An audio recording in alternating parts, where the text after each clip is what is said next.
It was a cold, brooding afternoon in December, sometime in the late 1800s, when a lone man set off on foot from Princetown to Plymouth, a journey of 16 hard miles across the shoulders of Dartmoor. The sky was low, the wind sharp, and the land wide and empty. As he neared the end of his long trek, descending past the southern edge of Burrator Reservoir, something stirred behind him. He wasn't alone. At his side padded a large black dog, silent as shadow, its coat so dark it seemed to drink in the fading light. The man, worn and half frozen, welcomed the company. At one point, he bent down to pat the creature's head, a small gesture of gratitude. His hand passed straight through it. There was no resistance, no warmth, just air. He stumbled back, breath catching, heart hammering against his ribs. The dog didn't growl or flee. It simply continued to walk beside him, eyes fixed on the road ahead.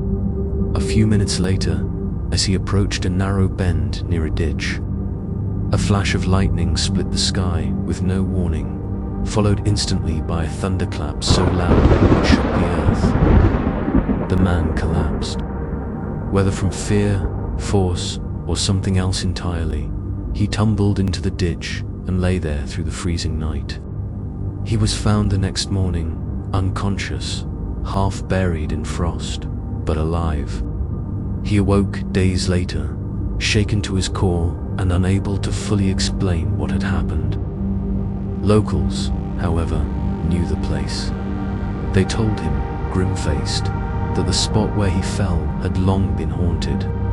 Years ago, how many, no one knew, a man had been murdered there by an unknown assailant.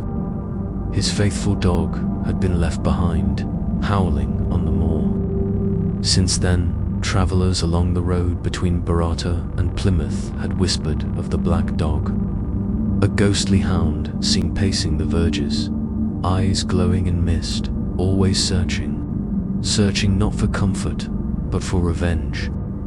The dog, they said, seeks the killer, and until it finds him, it will strike out at any soul who walks alone, confused by the scent, driven by grief turned violent. And sometimes, they say, it makes mistakes. Many thanks for treading this tale's dark path. If its chill gripped you, like, subscribe, and comment below.